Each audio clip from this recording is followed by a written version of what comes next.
ସମାଧାନର ବାଟ ଫିଟାଇଲେ ସୁମନ୍ତ। ଜିଲ୍ଲାପାଳଙ୍କଠାରୁ ଦାବି ପୂରଣ ପ୍ରତିଶ୍ରୁତି ପାଇବା ପରେ ପ୍ରତ୍ୟାହୃତ ହୋଇଛି ସିଆର୍ପି ଏମ୍ବିକେ ଅନଶନ। 3 ଦିନ ଧରି ମାହାଙ୍ଗା ବ୍ଲକ କାର୍ଯ୍ୟାଳୟରେ ଆନ୍ଦୋଳନରତ ମହିଳାମାନଙ୍କର ସମାଧାନର ବାଟ ଫିଟାଇଛନ୍ତି ବିଜେପି ନେତା ସୁମନ୍ତ ଘଡ଼ାଇ। ଆନ୍ଦୋଳନରତ ମହିଳା ଓ ପ୍ରଶାସନ ସହ ଆଲୋଚନା ପରେ ଏହି ସମାଧାନର ବାଟ ଫିଟିଛି। ଜିଲ୍ଲାପାଳଙ୍କଠାରୁ ଦାବି ପୂରଣ ପ୍ରତିଶ୍ରୁତି ପାଇବା ପରେ ସିଆର୍ପି ଏମ୍ବିକେ ମାନେ ଅନଶନ ପ୍ରତ୍ୟାହାର କରିଛନ୍ତି।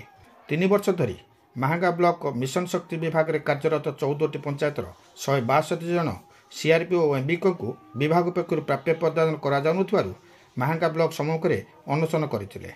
ତେବେ ଯଦି 15 ଦିନ ମଧ୍ୟରେ ଦାବି ପୂରଣ ନ ହୁଏ ପୁନର୍ବାର ଅନଶନ କରାଯିବ ବୋଲି ମହିଳାମାନେ ଚେତାବନୀ ଦେଇଛନ୍ତି।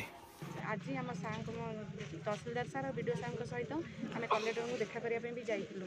ସେଠି କଲେକ୍ଟରଙ୍କ ପାଖରେ ଆମର ଏଇ ଯେଉଁ ଆମ ମା 14ଟା ଜିପିର 162 ଭଉଣୀମାନଙ୍କର ଦାବି ବିଷୟରେ ଆମେ କଲେକ୍ଟରଙ୍କୁ ବି ଜଣାଇଥିଲୁ। କଲେକ୍ଟର ବି ଆମକୁ ପ୍ରତିଶ୍ରୁତି ଦେଇଛନ୍ତି, 10 ଦିନର ସମୟ ନେଇଛନ୍ତି, 10-15 ଦିନ ସମୟ ନେଇଛନ୍ତି।